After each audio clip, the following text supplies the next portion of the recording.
Hello and welcome to Business Reporter's Digital Transformation Campaign. I'm Ashley Blake. As the world adapts to an era of high inflation and mounting costs, customers demand flexibility and ever more value for money. They only want to pay for what they use, and they want minimum commitment. Enter the consumption-based business model. It's a model that goes beyond subscription and pay-as-you-go. A model that balances flexibility for customers with predictability for business. Consumption-based business models are becoming more and more attractive for businesses worldwide, across industries such as media, telecommunications, software as a service, and manufacturing, to name a few. However, designing and implementing consumption comes with its own hurdles and challenges. Today, I'm talking to the experts of Zuora, a leading global provider of subscription and consumption management, about the challenges of consumption and the right approach to tackling them. Companies rely on Zuora to grow and build a modern business, whether their business models are based on subscriptions, consumptions, or a hybrid approach. Zuora's unique expertise and flexible monetization technology will help companies unlock recurring growth.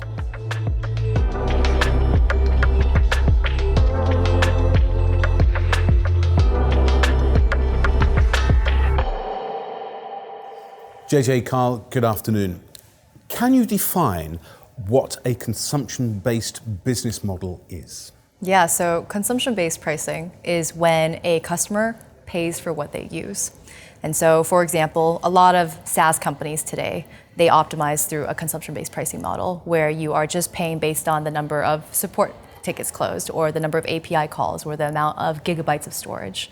We also see a lot of companies, let's say in IoT or industrial manufacturing, where they're paying based on the number of acres that they've traveled or the tons of dirt moved. And so you're really seeing a lot of these use cases where you're tracking the exact amount that you've consumed and then you're paying for that amount. But that sounds just like a pay-as-you-go model, doesn't it?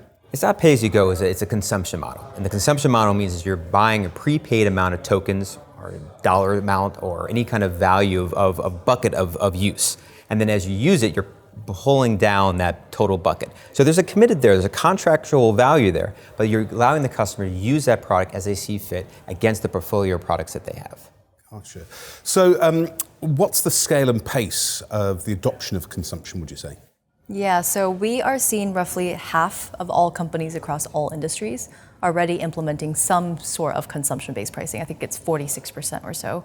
And in the SaaS market, that number is actually closer to 60%. So it's more popular in SaaS. Most companies are starting to converge where they're not just offering pure consumption, they're actually pairing it with a committed recurring model. So we call this a hybrid consumption model. So you might, let's say, commit to a certain spend every single month, and then you still have the flexibility to draw down from that spend. The business is benefiting from having that recurring commitment, and then the customer is benefiting from having that flexibility. We're seeing the adoption of that triple over the past 3 years. And the interesting thing is companies who do this hybrid model actually have faster growth and higher retention than their peers. I see. So what are the challenges that companies face when they try to adopt consumption? It's really hard to actually take your consumption and turn it into billing. And so if you think about companies who are tracking the usage of their products, you actually have hundreds of thousands or millions of lines of data in terms of how your products are being used. That's spread across different product analytics tools, your different spreadsheets. All of that has to be consolidated, aggregated, and transformed to actually turn it into that bill that you get at the end of the month. So that's really hard, and that's a big challenge. The other two big challenges that we see are, one, a lot of companies aren't actually able to then surface that data to a customer. So for example, if you, at the end of the month, you get a bill and you were charged unexpected amounts, you have that sticker shock moment. You're really, really angry at the company. Well, that's because you didn't have access or visibility into your consumption throughout the month. Because if you did, you might have not used so much. And so a lot of companies just aren't able to aggregate that data and give you visibility and inform you throughout the month so that you can then, let's say, stop using something. You can add a separate plan maybe so you avoid those overages. And then the last one's around revenue recognition. And for accounting teams out there, revenue recognition for consumption is very different because you actually can't recognize revenue until it's used, but everyone uses it at different times. And so you can imagine times thousands or millions of customers, you all of a sudden have to manage all of these different consumption revenue schedules. And so revenue accounting teams just really, really fear consumption pricing models. And that's an area where a lot of companies don't know how to navigate that complexity.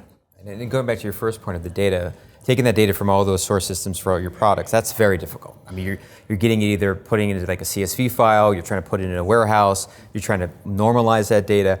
So what do customers typically do? They either build it from scratch and have to figure out, okay, I'm going to build a whole layer of sucking all that data in, storing it, massaging it, figuring it out. You got to deal with like error handling, you got to deal with duplications, you got to deal with just bad data.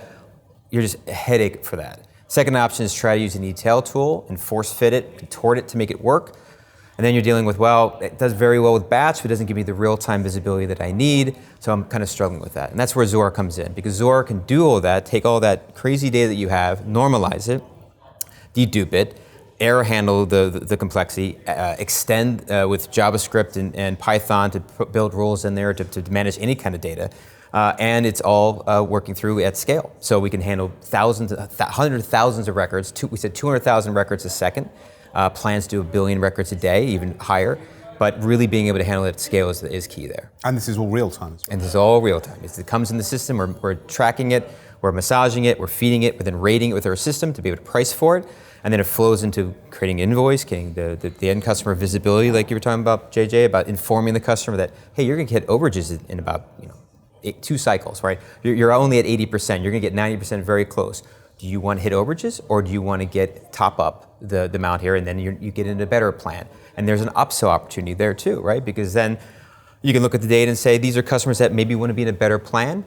You have that visibility, you create a whole new campaign of saying all the people that are hitting 90% of their plans, let's do an upsell, make them happy, make us happy, we make money, they don't have to go in overages and lose money. It's a kind of win-win for both. It sounds like a win-win, ideal situation. Perhaps you could give us an example of how your clients are using Zuora. Yeah, so we have roughly 45% of our customers who are actually doing consumption with Zuora today. And that's everything from SaaS companies to there's a few IoT companies. There's different industries. And a lot of them are using it right now to explore. And so they are setting up different consumption pricing plans. And what we find with a lot of companies is they don't quite nail the perfect pricing up front. And so you gotta be quick in terms of, okay, let's iterate and let's find another model. So maybe you started with a pay-as-you-go plan. You realize that's not great for my business. I'm gonna change it to a prepaid model where I commit up front, and then as I use things, I draw down. And so a lot of companies are using Zuora to test out all these different consumption pricing models. After they've figured out which model they want to try out, then they're using Zuora to pipe in and consolidate and meter all of that consumption data from all the different places that we talked about. And so all of that data is streaming into Zuora, and then they can feed it through Zuora so that you apply a price to it when a customer starts to consume. And then the customer has visibility in terms of, well, how much am I consuming? And so we have real-time APIs that can feed that information onto different customer portals and various tools, so that you have access to that. So that's the majority of customers. And then I'd say there's a large majority of customers who have also realized the revenue accounting challenges. And so they've started to also pipe all that data straight into Zuora Revenue, so that all of that consumption, the revenue is being recognized when the consumption happens.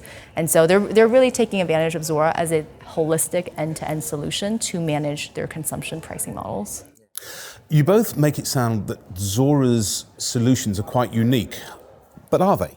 It is unique. I would say there's a lot of players out there that do pieces of the solution, but Zuora's the only one that could do it end to end. We literally can do all the things from creating that order in, be able to understand what the pricing would be, create that pricing flexibility we talked about before, being able to meter and create the usage based off of that of what's being used by that product and meter those as well, and then feed it into a rating engine to then price based on the contract we set up in the pricing, and then be able to inform those customers. So now we can show that data in our platform, and then we have a rich APIs. You can push that to portals, you can push it to your phone, threshold notifications can be pushed out to any other devices.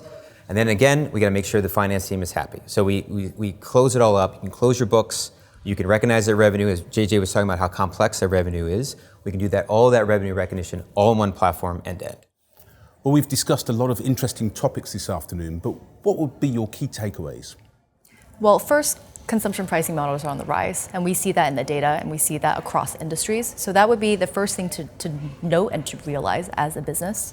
The second thing is that Zuora has been doing consumption pricing for a very long time in our product. And so hundreds of companies are already monetizing their offerings through consumption in Zuora, and we've built up an expertise over the years on guiding customers on how to make this strategy successful. And we see ourselves as being the only solution out there that can do this end to end. We're a holistic solution. We're thinking quote to cash to revenue all the way through, and we can do hybrid, one-time charges, and consumption charges all in one platform. Okay, JJ Scheer, Carl Augustus Koenig, Zuora.